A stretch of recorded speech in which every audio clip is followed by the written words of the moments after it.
Hello po, isang magandang araw po sa ating lahat and kumusta po kayo? Ako po si Ate Mel and sa lahat po ng mga nandirito po ngayon, welcome po sa channel po natin.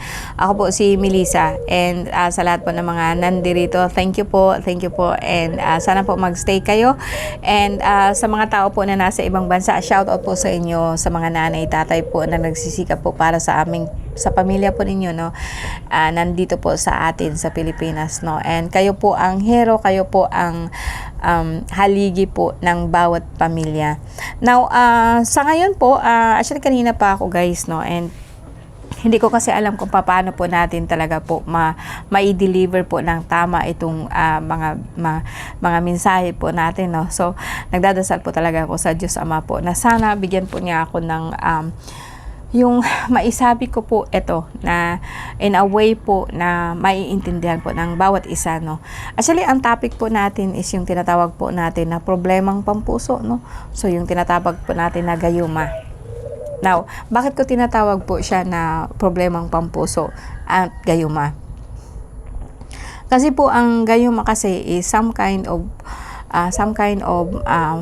dark magic na kung saan makumpel ka po na mahalin po ang isang tao. And sa tagal ko ng panggagamot, hindi sa lahat ng pagkakataon mag-asawa lang po ang gumagawa nito, or ba't yun babae, lalaki, usually sa tomboy, no, sa kapwa nila tomboy, bakla, no, nandyan na rin po yung tinatawag po nating magulang pupunta sa mga anak. And alam niyo, sa tagal na nanggagamot ko is like how I wish na hindi mo malaman lahat, no, kasi masakit po talaga. And it's kasi parang masakit baga, no, tingnan mo ang isang tao na hindi siya makakawala-wala sa isang relasyon po na kung saan alam mo siyang napaka-toxic na.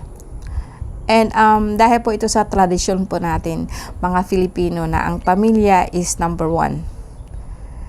And ito din po is like mula pa nung panahon na instill po sa ating mga kababaihan na dapat po maging masunurin o susunod po sa ano po ng asawa po natin. Mabuti na nga lang ngayon meron ng tinatawag po nating family code. Kasi kung hindi, talagang kawawa po ang mga Filipinang babae po. Kaya po, ito po ang dahilan usually sa lahat po kung bakit ang mga asawa is like tumatakas papuntang ibang bansa. Mas gustuhin pa nilang magtrabaho sa ibang bansa kaysa makita yung ugali po ng asawa. Yung pananakit, yung panluloko, and and sa totoo lang, yes, against po ako ng gayuma, pero ang dami din po kasing gumagamit nito, no. So, sa akin, magbigay po ako ng mga sample na kung saan mapapansin mo sa sarili mo na bakit hindi ka makakawala-wala sa isang relasyon na alam mo naman na toxic pero hindi mo talaga kayang bumitaw. Andyan na po yung tinatawag po natin nga pong nakabind ka po o nakatali ka po sa isang tao o sa kanya. Now, paano naman kung naghiwalay kayo? Well, ang mangyari po niyan, magja-jump ka po from one relationship to another and hindi ka po talaga makakita ng tamang lalaki. Kasi ang binding po sa iyo is like magmula ngayon ay hindi mo ako makakalimutan at hindi ka rin magiging masaya sa iba. Nangyayari po yan kapag yung break up baga, yung lalaki na talaga pong mahal na mahal ka, then ito pong babae is like mahal na mahal ka din. Ito yung nangyayari ninyo kasi ang pag-ibig kasi is some kind of energy, napakalakas po niya, napakalakas po ng puwersa pagdating po pag ang feelings mo talaga, yung puso mo talaga is nasaktan. So pwede ka pong magagawa mo ito sa isang mahal na mahal mo kahit hindi mo alam. Kasi po dahil sa sakit na nararamdaman mo. And hindi mo alam na naitali mo itong babaeng ito kasi naisumpa mo. Kahit sabihin natin na wala kang gamit, pero naisumpa mo siya. Wow, talaga pong mag-side effect po ito. Mag-e-effect po ito doon sa kanya. Kasi ganun po kalakas po ang ating bibig and lalo na pag nasaktan po ang ating puso. Meron din po talagang sinasadya po talaga na orasyonan ka po para itali yung puso mo and susunod ka talaga sa kanya. Hindi ka makakaalis ba, no? Kapag kalalayo ka po sa bahay niyo, parang babalik ka kaagad. Ito mga sintomas po yan. Mga sintomas po yan na nagayuma ka. Then hindi ka po mapapakali sa sarili mong bahay. No, halimbawa, ang asawa mo lalaki. And magtataka ka, no? Halimbawa nga, hindi siya nauwi sa iyo, like malayo po yung trabaho niya. Pero napapansin mo, padalang na po yung uwi niya, and pag nasa bahay na siya, aligaga po siya, yung hindi po siya mapakali.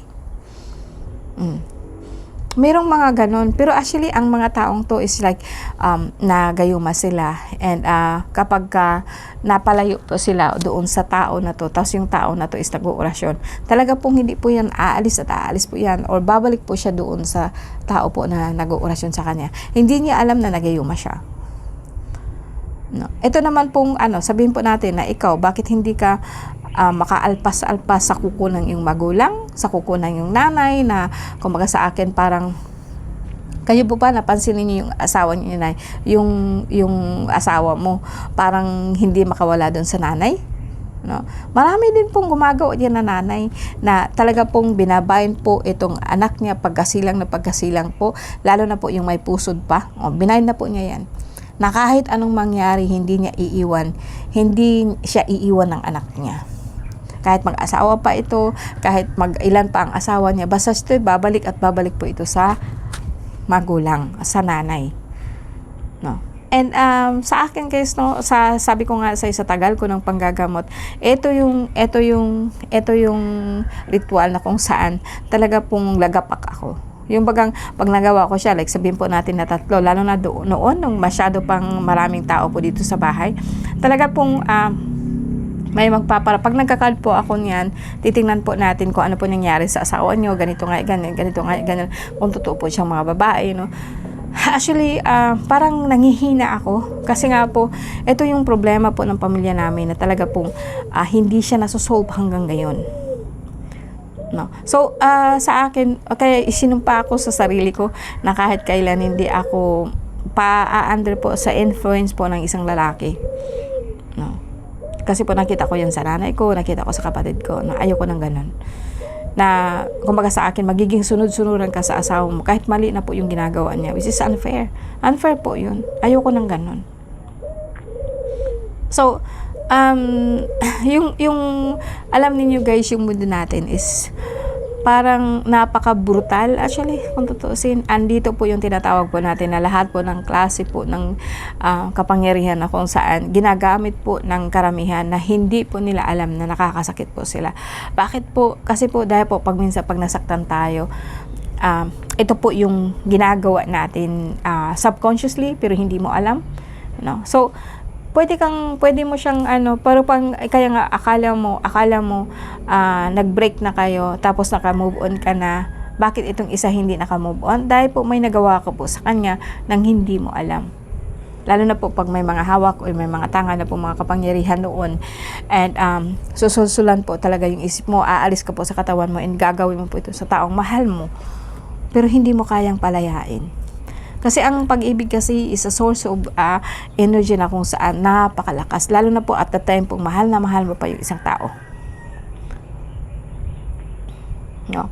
So, sa akin, fair po ba? Yes. Lahat po ng klase po ng gayuma is pwedeng alisin. Pwede pong tanggalin. Kahit po mag-asawa kayo and etong lalaki is yung ginayuma, ng gayuma sa iyo. Kahit naging asawa mo pa siya ngayon, pwede po siyang tanggalin. Hindi po yan makaka-apekto sa relasyon yung dalawa. Kasi tayo mga babae talaga, madali lang naman po talagang mapaibig. Pero at least hindi ka na po parang nakagapos. Hindi ka na po nakaramdam na para kang sinasakal. Na parang gusto mo talagang makalaya and so on. Ang as I said, sa lahat po ng kapangyarihan, ito po yung tinatawag kong super masakit. Mabuti pa yung patayin mo ako kaysa naman sa kulamin mo ako sa ganong paraan. Kasi yung pagka ganun kasing klase is like parang isinumpa mo isang tao na magmahal ulit, na magiging masaya ulit. No, ito yung parang kumbaga sa akin, napakatinding klase po ng sumpa na kung saan hindi ka maging masaya kahit kailan. And kung ano man po ang ginamit sa inyo, meron din pong pang-alis po diyan. Ayan, andyan na po yung tinatawag po nating ritual para alisin po sila. Kahit nga po nung mga bata ka pa na sanggol ka pa lang nung isinilang tapos nangyari na yun. Although napakalakas na po ng impact nun sa pagkatao mo kasi Kung halimbawa taon-taon na po ang nakaraan and then hindi mo alam po na natali ka.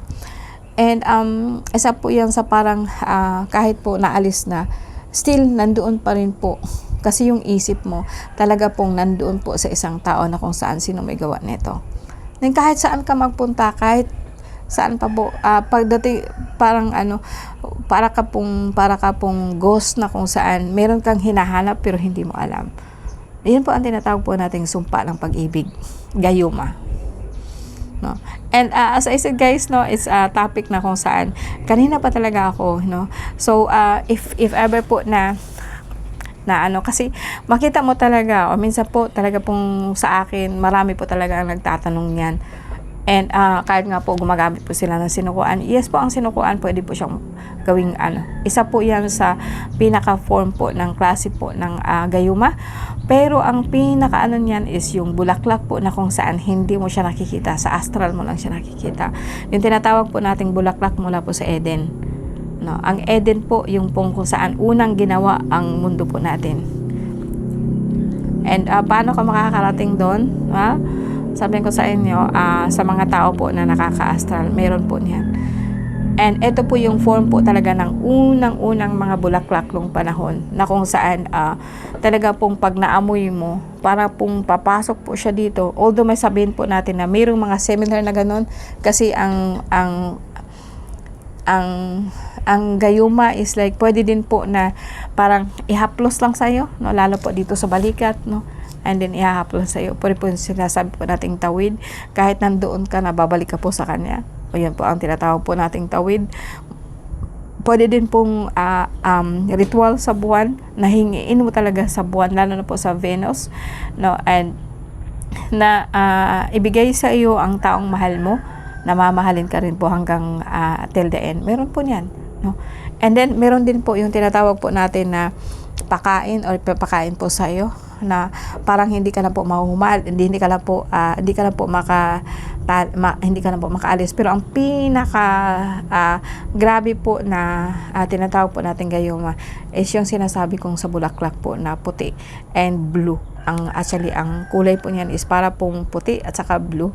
And mayroon din pong tinatawag po nating sinukuan na para lang po talaga sa gayuma. And sorry guys, pero yan kasi is hindi ko siya pwedeng ipakita sa inyo, pero meron po ako nun. And pero sa akin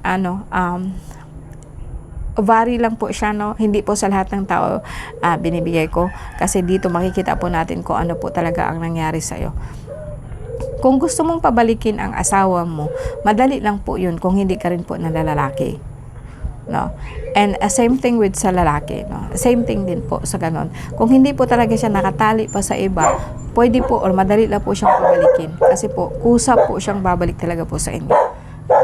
Isa ito sa mga po na kumbaga sa akin masailan po na topic, kasi po mas masahol pa po siya sa tinatawag po natin na kulam at saka barang po, no? And thank you guys, no, kasi may tao na po. Bye po.